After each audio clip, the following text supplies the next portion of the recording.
A Tennessee legend has moved on. Gus Manning passes away at the age of 99 early Monday morning. What a freaking life. Icon in every sense of the word. We're going to recap that and more here on your Tuesday, Locked On Vols. You are Locked On Vols, your daily podcast on the Tennessee Volunteers. Part of the Locked On Podcast Network, your team every day.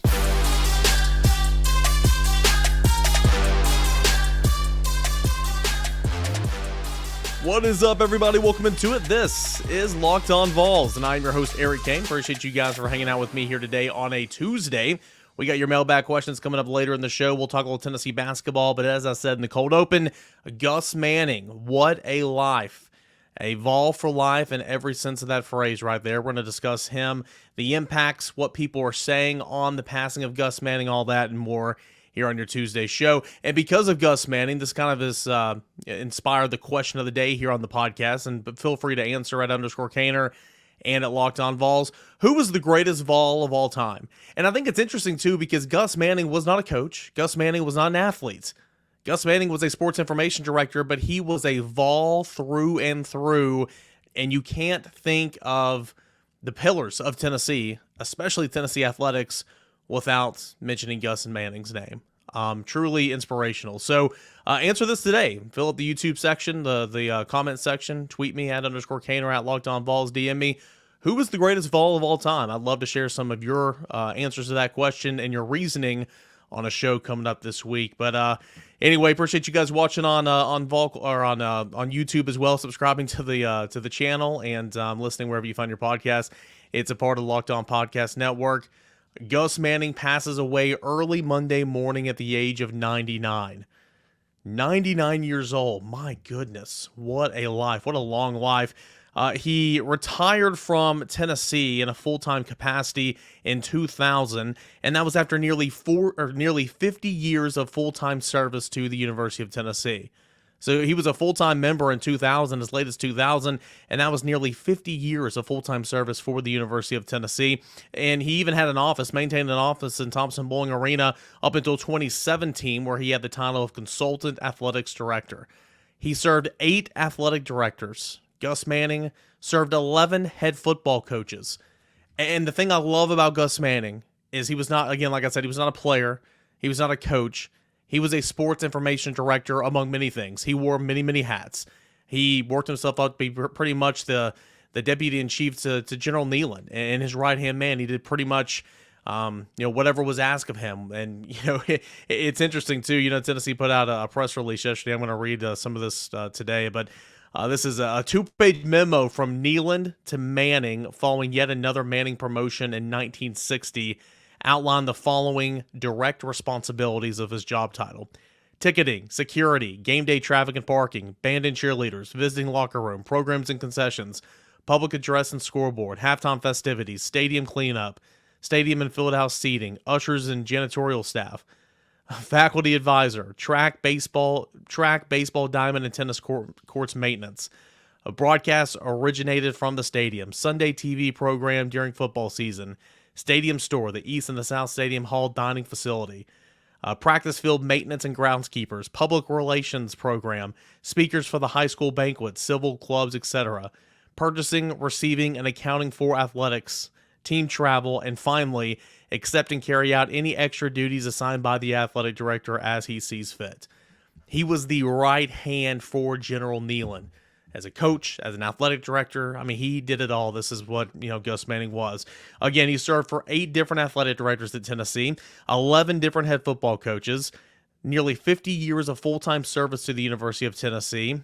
One of my favorite things I've read and heard about Gus Manning, of course, I already knew this, but 455 consecutive home games, Tennessee football home games. He did not miss a home game in 455 consecutive outings.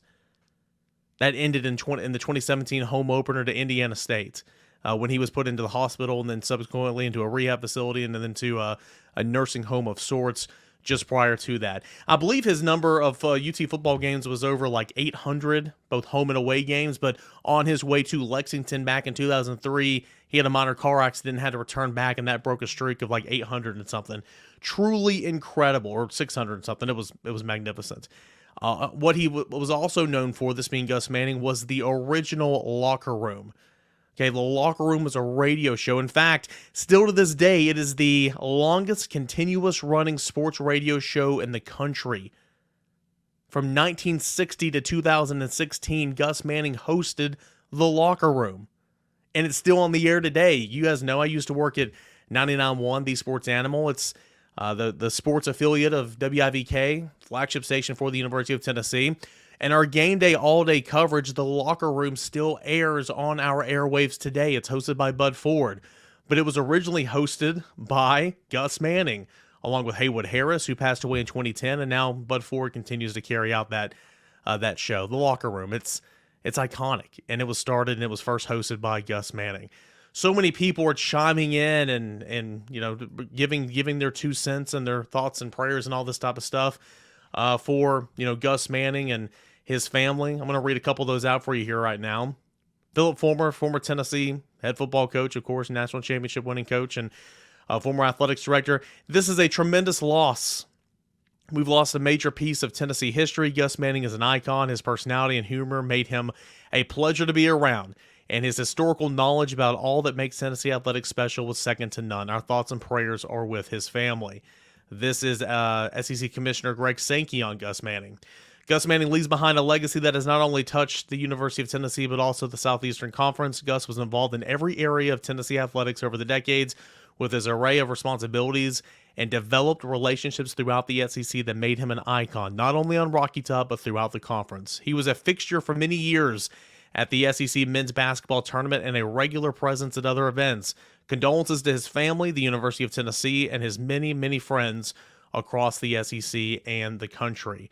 That was Greg Sankey, his quote on Gus Manning. Bud Ford also, I mentioned Bud Ford a moment ago. Bud Ford had a quote here that I'm going to read right here. Let's see here. No doubt Gus Manning was a true legend, not only at Tennessee, but also throughout the Southeastern Conference and national athletic circles. He was a principal figure in the growth of Tennessee athletics as we know it today. He goes on to say, for me personally, Gus was bigger than life and responsible for me being hired at UT. That's right.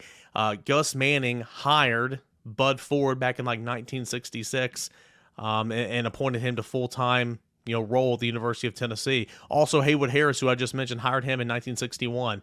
Awesome stuff. Back to what Bud Ford had to say. I had the great privilege to witness his ability as an administrator firsthand and spent many hours traveling with him to Tennessee sporting events across the South.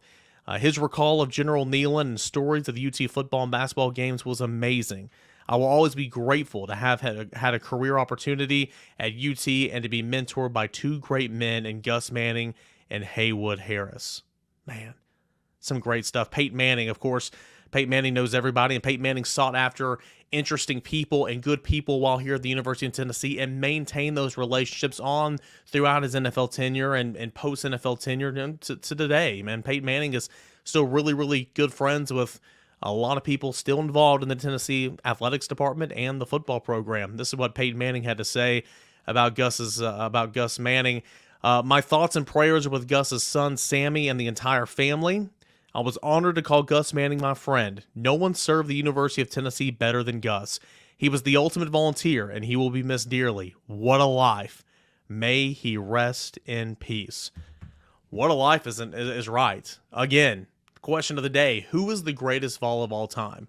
It can be Gus Manning. It can be Pat Summitt. It can be Peyton Manning. It can be Phillip Fulmer. It can be Johnny Majors.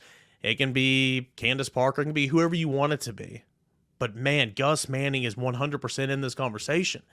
Gus Manning, what a life. And, what's interesting to me is, I'm a sports reporter. I'm a sports personality. Okay. I come from a sports information director background. When I first got into this field, I was assisting the Carson Newman's media relations department as an SID. Okay. And I've been on that side of it. I have a great appreciation of what Bill Martin, what Tom Sakowiak, what Sean Barrows and all those guys are doing over at the University of Tennessee because I work with them on a daily basis. I'm calling them. I'm asking them questions. I'm bugging them. I'm working with them to cover this University of Tennessee football team or baseball team or whatever the case might be. So I had that appreciation. That's what Gus Manning was, man. But he was that so much more. I mean, just what a freaking icon. I've heard more stories over the last 2 days about Gus Manning. Some are broadcast appropriate, some are not. But he just had a lasting impact, and someone who just loved this university and who was a pillar for the university and the athletics department. I did not have a relationship with Gus Manning by the time I got to Knoxville and started covering the media and all that stuff. He was not around anymore. So I never had the pleasure of sitting down and meeting him and talking with him and, breaking bread over the lunch table or whatever. But man, I've talked to a lot of people who have, and there's just a constant theme there. His love for the university, his bitterness towards anybody else in the Southeastern Conference who tries to cross, his love for the university, and just his love of life, right? So the thoughts, prayers to the family, to the Manning family, but what a life, a VFL in every sense of the phrase, 100%. Gus Manning passes away at the age of 99. Who is the greatest Vol of all time? It doesn't have to be Gus Manning. This is a question for anybody who wants to answer, but Gus Manning is in that conversation 100%. What a life, and man, what a life. When we come back, we'll answer a couple of those Twitter Tuesday questions, but before we do that, I want to tell you about our friends over at Built Bar. Looking for a delicious treat but don't want all those fat and calories? You have got to try Built Bar. What makes Built Bar so good? Well, for starters, they're covered in 100% real chocolate. That's right, that is real chocolate. And they come in unbelievable flavors like churro, peanut butter brownie, and coconut almond. I'm not sure how Built does it, but these bars taste like a candy bar while maintaining amazing macros. It's even better for you as they're healthy, only 130 calories, 4 grams of sugar, and a whopping 17 grams of protein. And now you don't need to wait around to get a box. For years, I've been telling you to go and order your box at Built.com. You can still do that, but now they're also available at your local Walmart or Sam's Club. That's right, you heard that. You go to the nearest Walmart today, walk to the pharmacy section and grab yourself a box of Built Bars. You can pick up a 4-bar box of cookies and cream, double chocolate, and coconut puffs. If you're close to a Sam's Club, you go ahead and run in and grab a 13-bar box with hit flavors like brownie batter and churro. You can thank me later. So order today at Built.com or go by your local Sam's or Walmart. All right, guys, welcome back in your Tuesday edition of Locked On Vols. I'm Eric Kane, your host. Appreciate you for being here with me today. Got a big week coming up. Tennessee basketball against now number 1 Alabama. That's coming up tomorrow night, 7 o'clock inside TBA. We'll talk a little Tennessee hoops here coming up in segment 3. Tennessee baseball gets the season started from Arizona. That'll be against Arizona on Friday night. Looking forward to catching that and talking about that right here on Locked On Vols.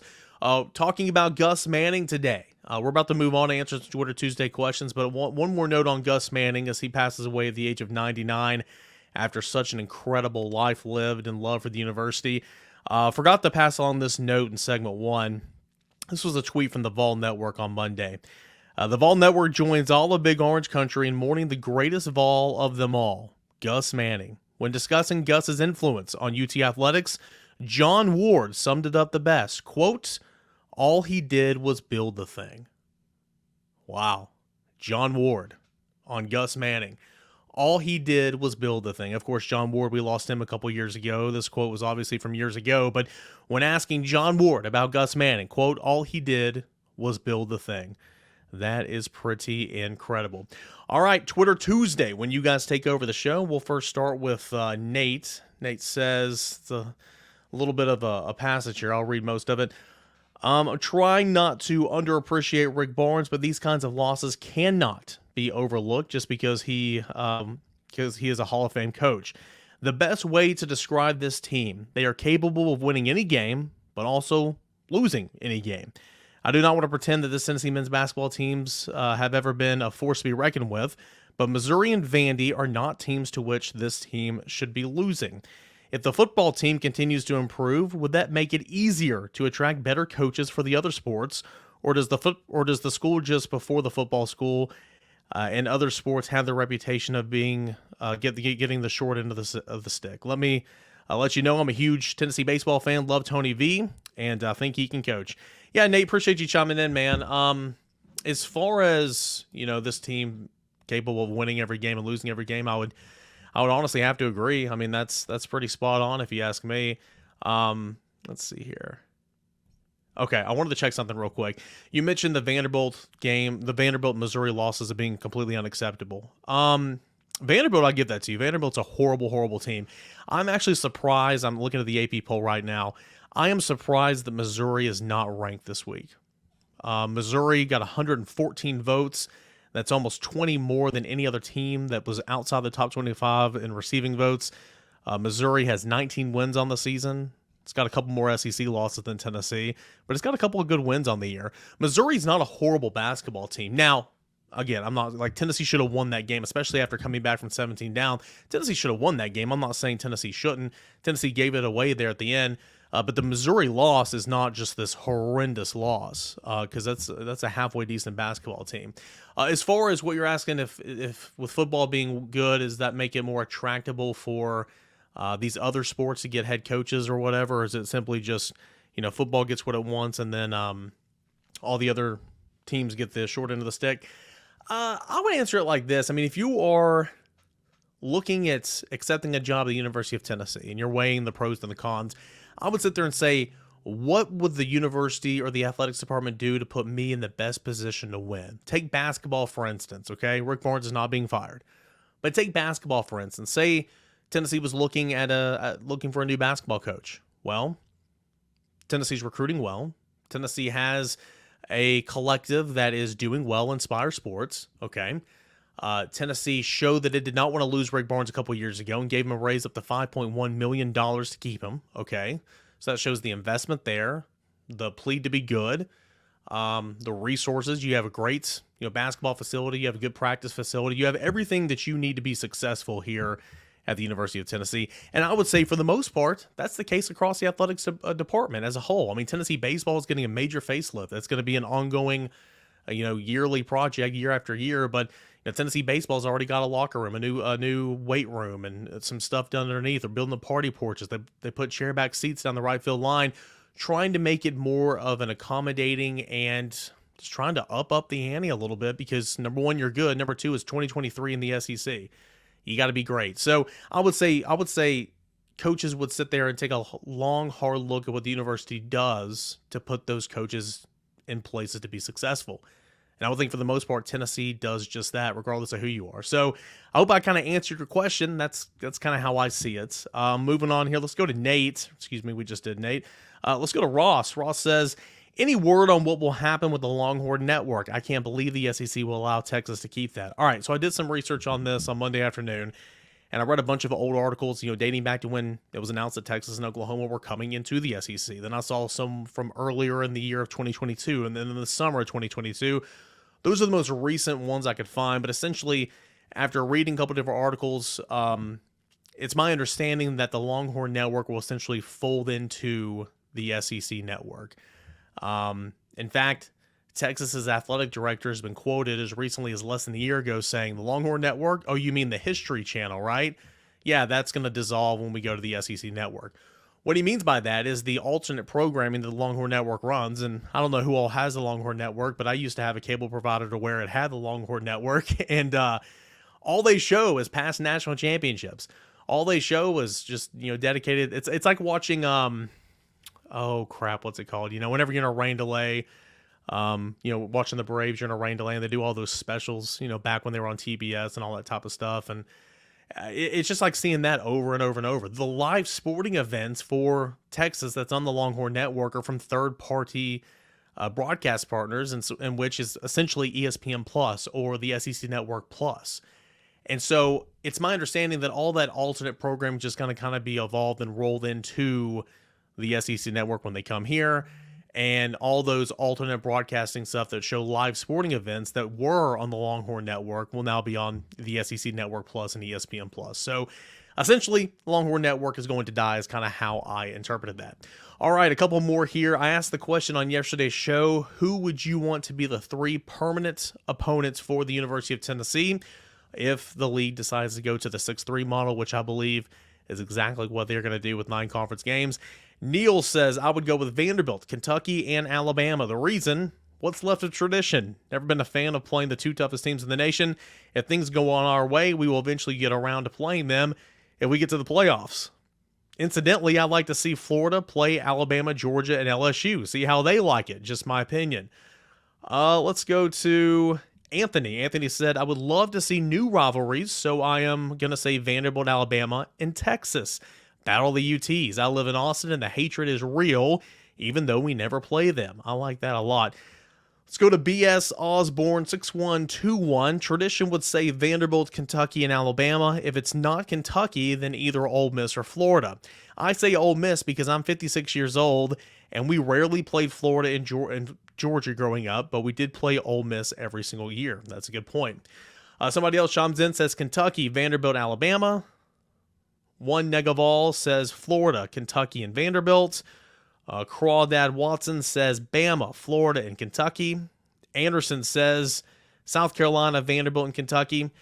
Drew says my 3 for Tennessee would be Alabama, Florida, and Kentucky. I don't care about Vandy, but I'll probably be Bama, but it will probably be Bama, Kentucky, and Vanderbilt, or Alabama, Florida, and Vanderbilt. A lot of options here. Robert says Vanderbilt, Kentucky, Alabama. Swamp Donkey Sniper says Candy, Texas, and Bama. All right. Philip says, so I'll put some thought into this. 4 SEC pods, North, East, West, and South. The West is Texas, Oklahoma, A&M, and Arkansas. The South is LSU, Ole Miss, Mississippi State, and Bama. The East is Auburn, Florida, Georgia, and South Carolina. The North is UT, Vanderbilt, Kentucky, and Missouri. Oh my God, you take that in a heartbeat, right? 3 games every year when you play your pod. You have your pod versus, so that's the 7 teams in the conference games, yada, yada, yada. That was actually maybe not the teams per se, but the pod system was discussed about being an option for the Southeastern Conference. They're not going to go that route, but that would be a whole lot of fun. Robert says Vanderbilt, Kentucky, Alabama. I understand people wanting to throw Texas in there, but that will never happen with the conference teams they will have here in 2024. Texas has a natural and geographical rivalries that are more important than the Battle of UTs. That is very true. Texas will have A&M, Oklahoma, and either Arkansas or Missouri. I like that. All right, Mike says, guess I'll chime in. Bama, Texas, Kentucky. Bama just because, Texas, Battle of the UTs, and Kentucky, Beer Barrel. That's some pretty good reasoning right there. I'll mention one more. Let's go. The Proud American. I want to play Florida, Alabama, and Kentucky. And then someone says, please get rid of Alabama. Just a reminder, Alabama will not be this good forever, right? I know we keep saying this, but Alabama will not be this good forever. Nick Saban will not coach forever. So that's something to keep in mind, too, when you're planning the new developments of the Southeastern Conference with no divisions, 9 games, and likely that 6-3 model. All right, when we return, Tennessee basketball has fallen down in the latest AP poll. Obviously, you go 0-2 on the week. That is going to happen. We'll talk about where Tennessee is in the Associated Press Bowl and a couple of other nuggets on where Tennessee ranks in terms of seeding and more. And that's coming up next right here on Locked On Vols. The midway point of the NBA season is here, and now is the perfect time to download FanDuel, America's #1 sportsbook, because new customers get a no-sweat first bet up to $1,000. That's bonus bets back if your first bet doesn't win. Just download the FanDuel Sportsbook app right now. It is safe. It is super easy to use. Then you can bet on everything from the money line to point scores to drain threes. Guys, I got the FanDuel Sportsbook just like you, and Super Bowl Sunday was a couple days ago, and I made some money that Sunday night. I jumped in a couple of different parlays, prop bets like I told you guys about, and plus I took Kansas City money line because I knew that Philadelphia was a better football team, but I was not going against the best player in the country, and that is Patrick Mahomes. So I made some money. I'm sure you did too. We did it at FanDuel Sportsbook. All right, so plus FanDuel even lets you combine your bets for a chance at a bigger payout with same-game parlay. So don't miss the chance to get on your no-sweat first bet up to $1,000 in bonus bets when you go to FanDuel.com/lockedon. That is FanDuel.com/lockedon to learn more. Make every moment more with FanDuel, the official sportsbook partner of the NBA. All right, boys and girls, we got one more segment left here of this Tuesday Locked On Vols. I'm your host, Eric Kane. Appreciate you guys for hanging out with me here today. Don't forget the question of the day, and you can tweet it into me, DM it into me at _Kaner and at Locked On Vols. Who is the greatest Vol of all time? Who is the greatest Vol of all time? Johnny Majors, Phillip Fulmer, Pat Summitt, Candace Parker, Peyton Manning, Reggie White. There's There's Doug Dickey. I mean, there's Doug Atkins. There's tons and tons and tons and tons to choose from, and I didn't even go across all the sports right there. So go ahead and chime in. Who's the greatest Vol of all time? And that is brought on, inspired really by Gus Manning, who passed away earlier this week at the age of 99. Tennessee falls to number 10 in the latest AP poll after going 0-2 last week, so no shocker there, losing at the buzzer both times to Vanderbilt and Missouri. Tennessee dropped 4 spots. It was at number 6, dropping from number 6 down to number 10. The top 10 looks like this, with Purdue falling to Northwestern last week, 64-58. Purdue falls down 2 spots to number 3. Alabama, who was Tennessee's next opponent Wednesday night, takes the top spot at the number 1 ranking, so it's Alabama. Houston stays idle there at number 2. Purdue is at number 3. UCLA is at 4. Kansas is at number 5, who Tennessee's beaten so far this season. Texas is at number 6, who Tennessee has also beaten. Virginia is at 7. Arizona, who Tennessee lost to, is at 8. Baylor's at 9, and Tennessee comes in there at number 10. Other SEC teams in the rankings behind the University of Tennessee, well, there is none. Missouri is getting votes at 114 votes. Let's see here. Texas A&M is getting votes, 16 votes. Arkansas got 4 votes. But those teams did not make the poll. Again, the SEC is down this year, guys. Tennessee is the last ranked SEC team in the country at number 10. And, of course, Alabama is in front of it up there at the number 1 team in the country. So it's represented, but the SEC is down, and those 2 teams will square off on Wednesday. So Tennessee lost twice at the buzzer, lost twice by 1 point at the buzzer this past week. It's the first consecutive losses over the last 59 games. The first consecutive losses overall, just losing basketball games. The first time Tennessee has had consecutive losses in its last 59 games. The last time Tennessee lost back-to-back games was Alabama in the SEC tournament and then Oregon State in the opening round of the NCAA tournament back in 2001. Back in 2021. So it doesn't feel like it's been that long, but that's been 59 games the last time Tennessee has lost consecutive ball games. Tennessee has lost 2 straight games by a single point for the first time since 2010. December 2010 was the last time Tennessee dropped 2 straight games by 1 point. The last time Tennessee dropped 2 straight games by 1 point in SEC play was in 1981. It's been a minute, guys. The last time Tennessee lost 2 straight SEC games was in 1981. KenPom ranking says Tennessee dropped down to number 5 in the country. Still is the number 1 ranked defense in the country in terms of adjusted efficiency ratings defensively. And offense has actually crept back up into the 50s at number 56 because of the good offensive out. I mean, offense won the issue against Vanderbilt, Missouri. And again, Vanderbilt, Missouri are not good defensive ball clubs. Missouri's a great offensive team. It can really shoot well, but Tennessee's defense was the issue, allowing Missouri and Vanderbilt just to shoot a ton of threes. So KenPom has Tennessee at number 5, still number 1 in defensive efficiency ratings, number 56 in offensive efficiency ratings. ESPN's Jeff Borzello dropped Tennessee down 5 spots to number 11 in his overall power rankings. This is what he wrote at ESPN.com. Well, can't blame the offense this week. Tennessee dropped both its games in heartbreaking fashion, losing a buzzer beater to Vanderbilt and then at home to Missouri. Surprisingly, it was the nation's top-ranked defense that showed cracks. The Commodores and Tigers shot a combined 24 for 51 from three-point land against the Vols. That is 47.1%. Inexcusably high in terms of perimeter defense. For the season, Tennessee ranks number 1 nationally in three-point percentage defense, allowing opponents to make just 24.2%. So on the season, Tennessee's allowing just 24.2% from three-point land. But this past week, Vanderbilt and Missouri shot 47.1% from long range. The quote goes on, the 2 opponents also turned it over 15 times combined in those 2 games. Tennessee is top 20 in the country in defensive turnover percentage. So, Tennessee's obviously struggling right now. Andy Katz also dropped the Vols 8 spots to number 11 in his Power 36 for the NCAA.com. He was quoted him saying, rough week for the Vols, losing at the buzzer twice. Tennessee's got a decision to make. It's got to pick itself up off the mat right now. What's the health status of Josiah Jordan-James? What's the health status of Julian Phillips. Well, those guys, according to Rick Barnes Monday afternoon, they're going to be game time decisions for Alabama. Tennessee was different without Josiah Jordan-James on the court. They had to be different without that lineup flexibility. Julian Phillips was missed as well. I mean, Julian Phillips is consistent.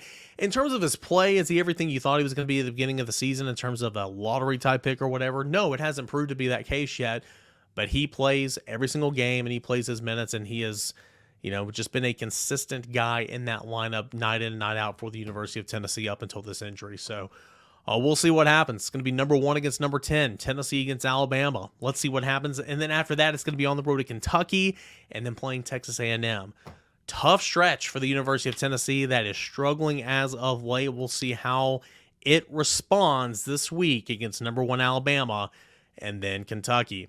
All right, guys, appreciate it. It's been a fun time here on Locked On Vols. Tomorrow we'll catch up with Josh Ward. We'll get a little Ward Wednesday action. We'll continue to break down the Tennessee season opener for baseball that's coming up later this week and give you everything you need to know about Tennessee football as well. Hit me up on Twitter @_Caner and at Locked On Vols. If you're watching on YouTube, please subscribe to the channel. You would be helping me out so much. Subscribe to that channel. Give this video a like and a heart. And as always, thanks for making it your first listen wherever you find your podcast. If you listen on Apple Podcasts, if you feel so inclined, give me a positive 5-star review and a positive review. That would be awesome as well. Hey, let's do it again. Same time, same place. We'll see you on Wednesday. This is Locked On Vols.